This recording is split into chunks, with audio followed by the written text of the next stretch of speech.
Ce que signifie la couleur blanche et la couleur bleue. Chapitre 10.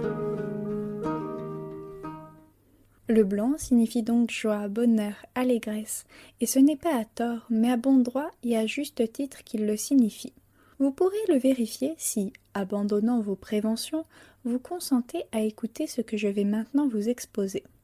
Aristote dit que si l'on considère deux choses contraires en même champ notionnel, comme le bien et le mal, la vertu et le vice, le froid et le chaud, le blanc et le noir, la volupté et la douleur, la joie et le deuil, ou d'autres encore, qu'on les accouple de telle sorte que le contraire dans un champ corresponde logiquement au contraire d'un autre, il s'ensuit que l'autre terme de l'opposition correspond au concept restant. Par exemple, la vertu et le vice sont contraires dans un même ordre d'idées. Pour le bien et le mal, c'est la même chose. Si l'un des termes du premier couple d'opposés correspond à l'un du second, comme la vertu au bien, puisqu'on sait que la vertu est bonne, il en va de même pour les deux termes restants, le mal et le vice, puisqu'aussi bien le vice est mauvais. Cette règle de logique admise prenait ces deux contraires, la joie et la tristesse, puis ces deux autres, le blanc et le noir, qui sont opposés de par leur nature. S'il est convenu que le noir symbolise le deuil, c'est à bon droit que le blanc symbolise la joie. Cette signification n'a pas été décrétée arbitrairement par les hommes, mais acceptée d'un commun accord par ce que les philosophes appellent le droit des gens, ce droit universel valable sous tous les cieux.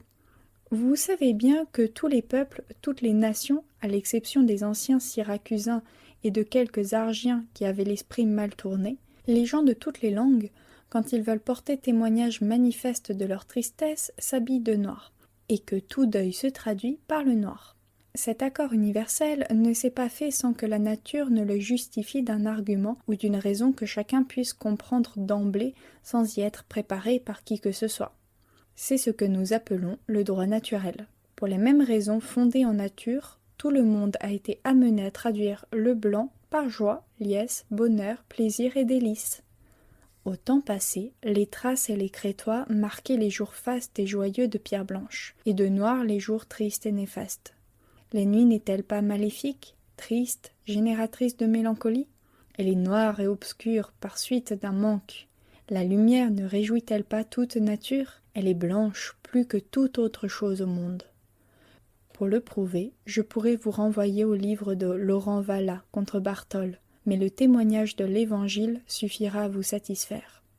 Il est dit, au chapitre 17 de Matthieu, que lors de la transfiguration de notre Seigneur, vestimenta ejus facta sunt alba sicut lux. Ses vêtements devinrent blancs comme la lumière.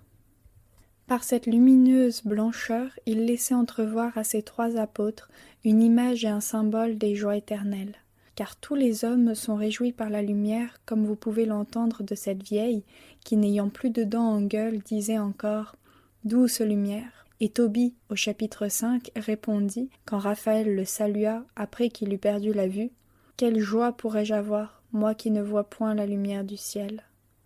C'est vêtu de cette même couleur que les anges témoignèrent de la joie de tout l'univers à la résurrection du Sauveur. Jean 20, et à son ascension. Acte 1. C'est une parure semblable que portaient les fidèles de la bienheureuse Jérusalem céleste quand saint Jean l'évangéliste les vit. Apocalypse 4 et 7. Lisez l'histoire ancienne, tant grecque que romaine.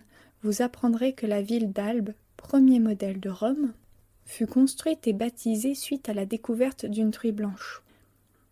Vous apprendrez que s'il était décrété que l'homme ayant remporté une victoire sur l'ennemi devait entrer dans Rome en apparat de triomphe, c'est sur un char tiré par des chevaux blancs qu'il y entrait, tout comme celui qui faisait son entrée en recevant l'ovation.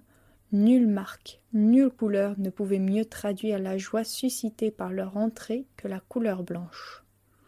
Vous apprendrez que Périclès, général des Athéniens, décida que ceux de ces hommes d'armes qui tireraient au sort des fèves blanches passeraient toute la journée à se réjouir, se divertir et se reposer, pendant que les autres se battraient. Je pourrais à ce propos vous citer 1000 autres exemples ou références, mais ce n'est pas ici le lieu. Pourvu que vous ayez compris cela, vous pouvez résoudre un problème considéré comme insoluble par Alexandre d'Aphrodise. Pourquoi le lion, dont le seul cri, le moindre rugissement épouvante tous les animaux, ne craint et ne respecte que le coq blanc. C'est que, comme le dit Proculus au livre du sacrifice et de la magie, la présence de la vertu du soleil, organe où s'emmagasine toute lumière terrestre et cosmique, a plus d'affinité et de congruence avec le coq blanc qu'avec le lion, tant à cause de sa couleur qu'à cause de ses propriétés et qualités spécifiques. Mieux, il dit qu'on a souvent vu les diables qui, ayant pris la forme de lion, ont brutalement disparu, mis en présence d'un coq blanc. C'est ce qui explique pourquoi les Gaulois, c'est-à-dire les Français, leur nom vient de ce que, par nature, ils sont blancs comme le lait que les Grecs appellent gala, portent volontiers des plumes blanches sur leur bonnet. En effet, ils sont par nature joyeux, candides, gracieux et bien-aimés, et ils ont pris pour symbole et emblème la plus blanche de toutes les fleurs, le lys. Si vous me demandez comment, par la couleur blanche, la nature nous donne à comprendre joie et liesse, je vous répondrai que c'est par analogie et identité physique extérieure. Extérieurement, le blanc divise et disperse la vue, dissolvant manifestement les esprits visifs, selon l'opinion exprimée par Aristote dans ses problèmes, et les esprits perspectifs. Vous pouvez en faire l'expérience quand vous franchissez des montagnes couvertes de neige et que vous vous plaisez de n'y pas bien voir. Xénophon nous dit que cela est arrivé à ces gens, et Galien expose amplement le phénomène au livre 10 de l'usage des parties du corps. De la même façon, le cœur, sous l'effet d'une joie extraordinaire, se disperse à l'intérieur du corps et souffre d'une dissolution manifeste des esprits vitaux.